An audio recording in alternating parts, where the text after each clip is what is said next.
ouvintes da Vibe Mundial e do canal Pele com Alma, sejam muito bem-vindos a esse programa ao vivo, hoje 26 de maio de 2025, uma segunda-feira às 17, para você que está em casa, para você que está no trânsito ou para você que está no Instagram, sejam muito bem-vindos ao programa. E para variar, vamos falar de assuntos polêmicos, né? Porque eu gosto de causar confusão.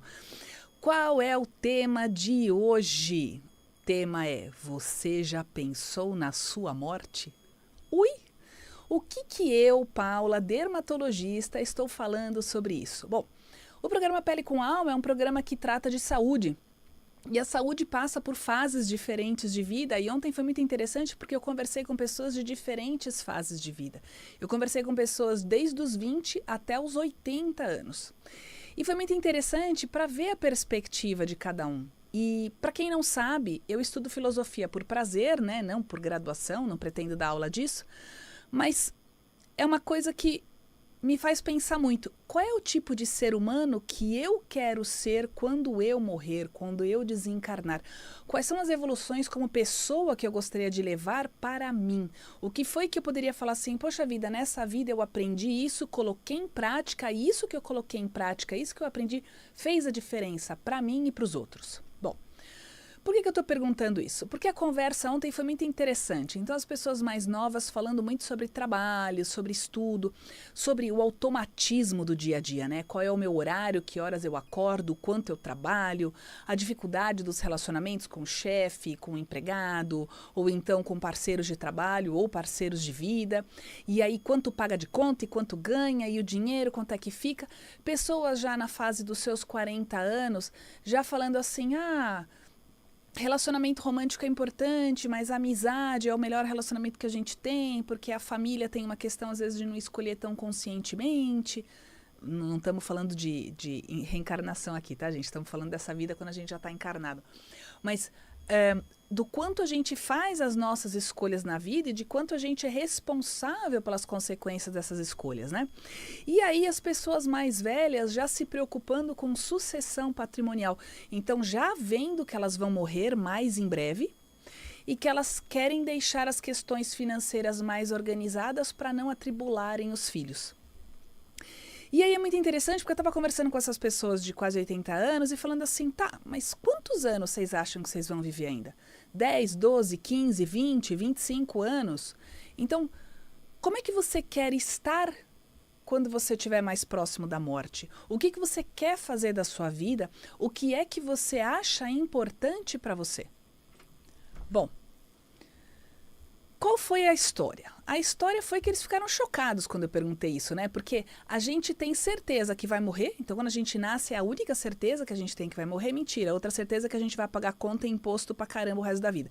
Mas a gente sabe que vai morrer. E a gente nunca pensa nisso. Por quê? Porque a gente encara a morte como uma coisa ruim. A gente acha que só a vida é boa e que a morte não é boa. Então lembrem do conceito que eu sempre trago aqui, o conceito da polaridade. Tudo contém o bom e o ruim, o tudo e o nada, o claro e o escuro, o 1 e o 0, dentro de cada conceito.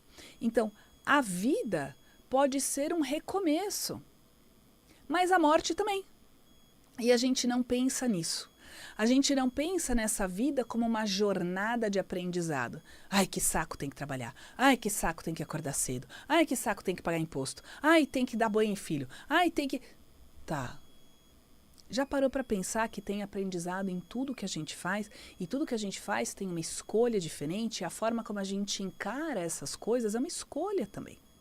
Só que exige um pouco de maturidade. Então, o rapaz de 20 e poucos anos, ele não via isso. Mas as pessoas de 76 e 78 anos se chocaram um pouco com as minhas perguntas. E aí eu lembro que eu falava assim para eles: para viver bem, precisa de o quê? 3 saúdes. Saúde física, saúde emocional e saúde financeira. A gente planeja a nossa vida? Não. O que a gente faz? A gente maltrata o corpo e as emoções a vida toda correndo atrás da saúde financeira.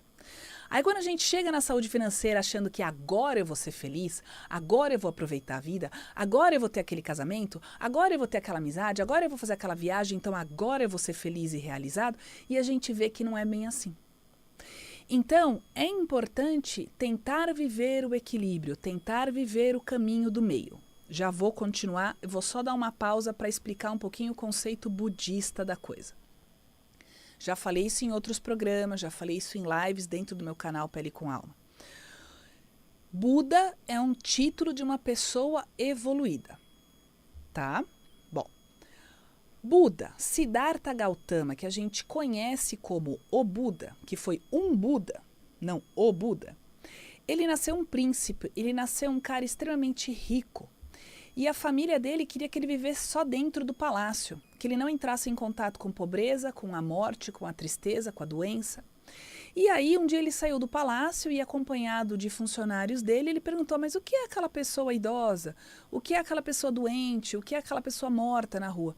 E ele decidiu que ele gostaria de resolver, de tratar, de acabar com esses sofrimentos para a humanidade. Bom, e aí o que aconteceu? Ele simplesmente negou todo aquele privilégio financeiro e aristocrático que ele herdou e ele foi virar um mendigo. Então, na época, era uma seta. O asceta era uma vertente religiosa dentro do hinduísmo ainda, porque o budismo foi a partir dele, que falava que se eu negasse todos os meus desejos e todos os prazeres carnais, aí sim eu alcançaria a iluminação espiritual, a felicidade e a paz. Bom, ele viveu sem tomar banho, sem comer quase nada, ele viveu sem ter nada de posse, viver só com a sunguinha ali de tecido, e ele estava extremamente irritado e com fome e infeliz. E chegou um momento que ele só pensava na fome que ele sentia. Ele não conseguia ter nada de iluminação. E ele percebeu, poxa, acho que está um pouco demais isso. Se eu só consigo pensar nessa fome, se eu só consigo pensar nesse desconforto que eu estou sentindo, algo está errado. Foi aí que ele ouviu um tutor de cítara, que era como se fosse uma mini guitarrinha, falando para o aluno que ele tinha que esticar a corda na medida exata. Se ela estivesse muito frouxa, a corda não tocaria nada. E se ela estivesse muito tensa, a corda poderia arrebentar. Então tinha que estar na medida exata. E foi aí que veio a teoria do caminho do meio. O caminho do meio é o quê? É o equilíbrio, é a gente tentar não ficar tanto nas polaridades. Então eu não trabalho só. Eu consigo ter uma vida emocional, eu consigo ter uma vida física também. Porque nós estamos num corpo físico, não dá para negar a personalidade. Não dá gente falando mal da personalidade. Ah, o veículo físico, a personalidade. Não dá para sapatear na cabeça da personalidade. Nós dependemos dela para entrar em contato com o meio, para evoluir, para ter experiências de vida, para quando a gente morrer, para quando a gente fizer a nossa passagem, o nosso desencarne, a gente poder levar isso para o nosso registro, para a gente poder levar isso para o nosso espírito. Para quem sabe, numa próxima encarnação, já partir de um outro patamar de conhecimentos e de vivências e de ações que a gente fez no dia a dia. Bom, então o que eu estava falando? Para a pessoa de 20 e poucos anos, eu estava falando para ela, você está dormindo bem? Quantas horas por noite você consegue dormir? Porque trabalha muito e estuda muito.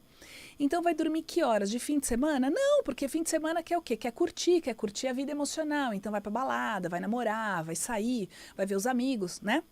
E o corpo físico está sofrendo. Quando eu cheguei para essas pessoas de 70 e poucos anos e perguntei assim, vocês estão fazendo atividade física? Ah, a gente caminha. Mas o caminhar, a depender de uma idade, já não é mais suficiente. Por quê? Quanto mais parado você fica. Então, são pessoas que estão aposentadas, que ficam mais sentadas o dia inteiro. Cadê o alongamento? Cadê a mobilidade das articulações? Cadê a massa muscular? Tudo isso vai se perdendo. Como é que você vai ter uma saúde emocional com dor, com limitações físicas? As coisas estão ligadas. Você juntou dinheiro a vida toda para curtir, mas você não tem saúde, você não tem bom humor, você não tem paz dentro de você. Você vai gastar dinheiro com você? Você acha que você vai merecer curtir essa vida toda que você trabalhou, essa poupança toda que você fez? Não. Porque você acha que nunca tá bom. Então, quando eu trouxe essas perguntas, foi um choque para essas pessoas. Mas como vocês querem viver? Como é que vocês querem deixar essa terra? E aí apareceu no meio da conversa, depois com uma pessoa de quase 50 anos, uma moça que se chama Kris Jenner, que é a mãe das Kardashian, que está super mexida, que fez cirurgias plásticas novas, que está com 69 anos e está com o rosto super esticadinho. É claro que não foi só isso, não foi só o endolaser que ela fez. Ela fez bioestimulador, ela fez botox, ela tem preenchimento, ela tem peeling, ela tem reposição hormonal aos 70 anos, ela tem um monte de coisa que ela está fazendo. Mas qual será que é a preocupação dela agora? Será que ela, chegando aos 70 anos, ela está pensando como vai ser a morte dela, que tipo de pessoa ela vai ser, ou ela só está querendo ser bonitona e gostosona? Tem alguma coisa de errado? Não. Mas será que é só isso? O que você vai levar? Chega lá para São Pedro e fala, São Pedro, cheguei, e aí, o que você fez? Malhei muito a bunda, morri gostosa, aos 70 e poucos anos. Bom, cada um com a sua vontade. Então, para quem chegou agora no programa, a doutora Paula Cian Lopes, dermatologista, falando de um tema um pouquinho diferente hoje no programa Pele com Alma, que você já pensou na sua morte. Então, a gente tem corpo emocional, a gente tem um corpo físico e a gente tem que ter também uma saúde financeira. Ok. O que seria o caminho do meio que eu estava falando em relação ao budismo? Você reservar um tempo para você para trabalhar um pouco dessas 3 coisas todos os dias. Se não é todos os dias, é com a maior frequência que você consegue. Eu preciso crescer, eu preciso trabalhar, eu preciso estudar. Ok, todo mundo vai passar por isso, certo, certo. Mas para ser saudável e eu conseguir fazer tudo isso, eu preciso fazer o mínimo pelo meu corpo físico. Dormir 7 a 8 horas, dormir à noite é melhor. Para quem trabalha à noite, você pode ter um desgaste maior. Então, dormir é melhor à noite, que é quando a gente produz melatonina, que ajuda a regular a absorção intestinal, que ajuda a regular toda a reposição hormonal também ao longo dos anos. Você come bem? Você come verduras e legumes e frutas e proteínas animais ou proteínas vegetais? Você come alimentos mais de descascar do que de desembalar? Então a gente fala muito de tentar ser mais natural, sem agrotóxico, sem veneno. Então, antes da gente pensar tanto no veneno, tanto de complicar a vida, vamos começar a comer coisas mais que a gente descasca do que o que a gente desembala. Porque o que vem embalado vem mais industrializado, vem mais processado, causa mais inflamação no corpo. Quando eu vou trabalhar o meu corpo emocional, tem um estudo de Harvard muito bacana falando que as pessoas mais felizes são as pessoas que têm bons relacionamentos ao longo da vida. Foi um estudo longo de Harvard, mostrando que quem tinha bons relacionamentos, boas amizades, bons relacionamentos românticos, tinha uma qualidade de vida muito maior. E é importante a gente ir estruturando os gastos ao longo da vida. O quanto eu estou gastando todos os dias? Será que eu preciso daquilo que eu estou comprando? Será que eu não tenho só um prazer em comprar alguma coisa? Será que eu não estou ali tentando me satisfazer, liberar uma dopamina mais rápida para ter um grau de satisfação de algo que está me angustiando? Bom, e para minha jornada pessoal, o que eu olho para trás e vejo, mais claramente. Eu era muito preocupada em cumprir padrões. Então, ser boa filha, ser boa aluna, ser boa profissional, ter diploma disso, diploma daquilo, estudar muito, ler muito, ser muito culta. E eu era feliz? Em alguns momentos, sim, mas eu nunca tive paz interna. E quando a gente percorre uma vida sempre procurando padrões externos, dificilmente a gente vai ter uma satisfação interna, porque tudo que vem de fora é muito rápido, é muito fugaz. E quando eu estava conversando ontem com esses senhores, era um casal, e eu falava assim para eles, coisas que vocês podem fazer, além de pensar na sucessão patrimonial, é muito bacana vocês pensarem em deixar a vida mais descomplicada para os seus filhos. Mas vocês já pensaram em aproveitar o dinheiro que vocês juntaram? Vocês já aproveitaram em cuidar do corpo de vocês para poderem aproveitar tudo isso? Vocês já pensaram em viver melhor o casamento de vocês? Por que um casal que está chegando aos 80 anos não poderia fazer uma terapia de casal? Alguém que nunca fez, um casal que nunca fez terapia individualizado cada um. Por que eles não podem pensar em viver bem? Estão os dois o dia inteiro dentro de casa, com poucos amigos, com poucas atividades sociais. Qual é a chance de você ter realmente uma satisfação ali com a tua vida? Você pode ter uma certa tranquilidade em momentos, mas existem essas questões de satisfação e de você planejar a sua vida. Quando uma vez eu perguntei para uma dessas pessoas, eu perguntei assim, o que você espera ainda da sua vida? Para mim, agora eu estou só desperdiçando oxigênio e produzindo gás carbônico. Eu já não tenho mais função. A minha função foi ter tido os meus 2 filhos. E é uma pessoa que veio de uma carreira dentro da educação. E eu falava assim, olha quanta gente você ensinou. Olha quantas vidas você mudou. Ah, mas eu dava aula de português. Sim, quantas vidas você mudou? Porque quando você ensina uma pessoa a ler e escrever, quando você ensina uma pessoa a ter um raciocínio e um senso crítico do que ela está lendo, e a importância dela se desenvolver além do físico, conseguir desenvolver um cérebro, ela vai ter opções melhores, ela vai poder fazer escolhas melhores. E não só para ela, para a família dela. A Organização Mundial de Saúde fala disso, que é importante dar educação, mas que mulheres estudadas e bem educadas e que sabem ler e escrever conseguem propor formas de vida mais saudáveis e melhores para as suas famílias. Então, olha a importância de você ensinar a pescar. Quando você ensina a pescar, quando você ensina a ler e escrever, quando você ensina alguma habilidade para a pessoa vai mudar a vida dela e vai mudar a vida das pessoas ao redor. Então, quando essa pessoa falou para mim, eu só estou agora produzindo gás carbônico e gastando oxigênio, eu achei muito triste. Porque é uma pessoa que não reconhece nada de bonito que fez ao longo da vida e a vida de quantas pessoas ela mudou e que valores ela passou para essas pessoas e que valores ela passou para os filhos dela também. Ninguém é perfeito, todo mundo comete os seus erros, mas o que foi que essa pessoa conseguiu agregar na vida dos outros? Se eu não consigo reconhecer o que eu fiz, se eu não consigo reconhecer a minha trajetória... Desculpa, gente. Comi a bolachinha com coco agora, o coco deu uma grudada na garganta. Se eu não consigo reconhecer a minha trajetória, dificilmente eu vou ter algum grau de satisfação e reconhecer pequenos sucessos, perdão, para ter uma vida e uma continuidade mais em paz.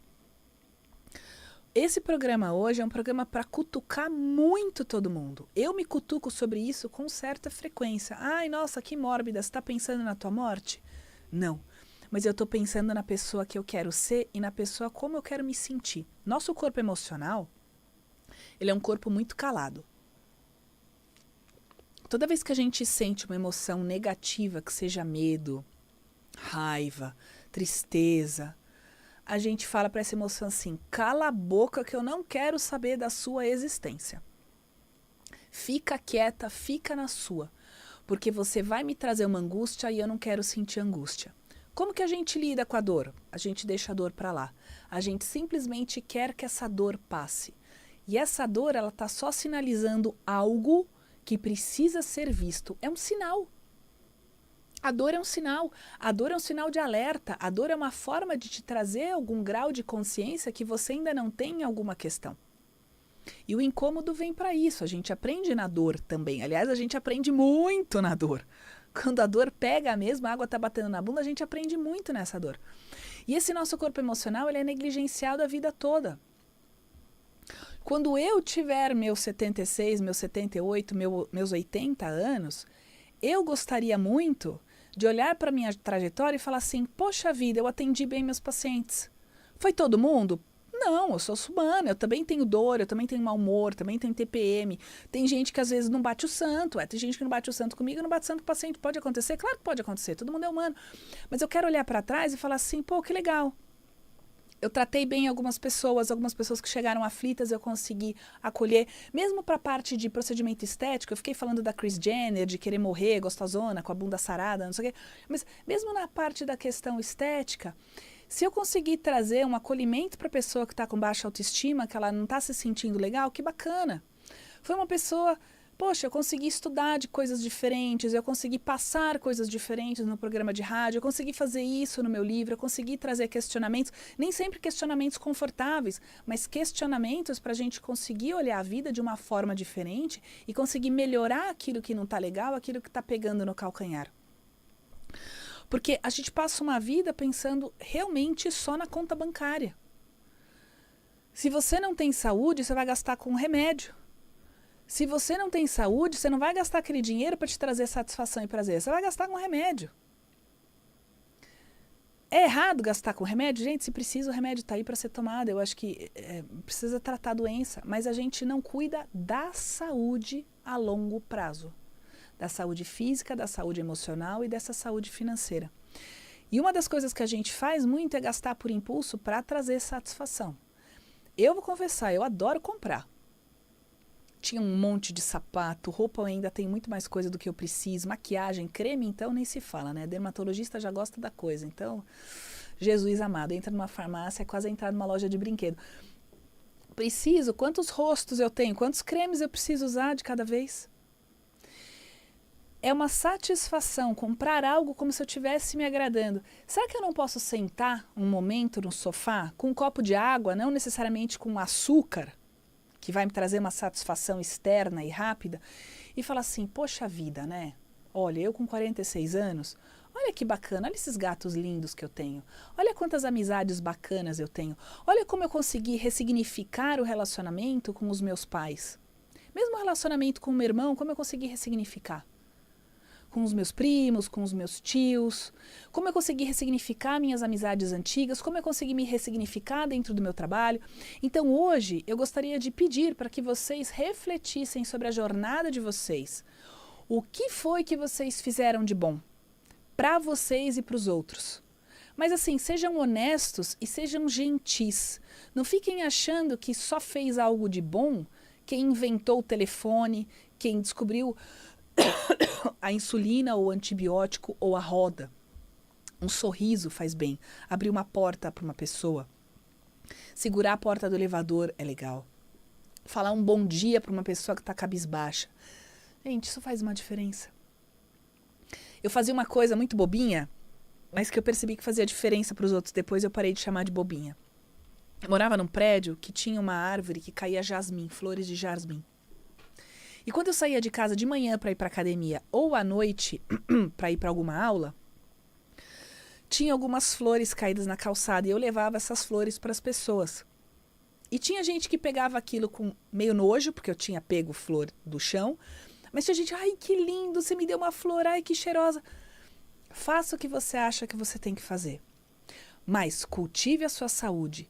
Faça atividade física, trabalhe seu alongamento, trabalhe a mobilidade. Não é só ficar fortão para ficar bonito. É para o seu corpo ter leveza, harmonia e movimentos leves e livres e sem dor. Cultive boas relações, boas amizades. Cultive bons relacionamentos dentro da sua família. Para você ter paz, para você ter a sua felicidade, para você ter as suas alegrias. E cuide da sua vida financeira. Para quê? Para poder gastar tudo no dermatologista. Brincadeira. Doutora Paula Senhor Lopes, dermatologista aqui. Espero que vocês tenham gostado do puxão de orelha, do cutuco, que vocês agora cuidem de vocês. Um beijo. Boa semana.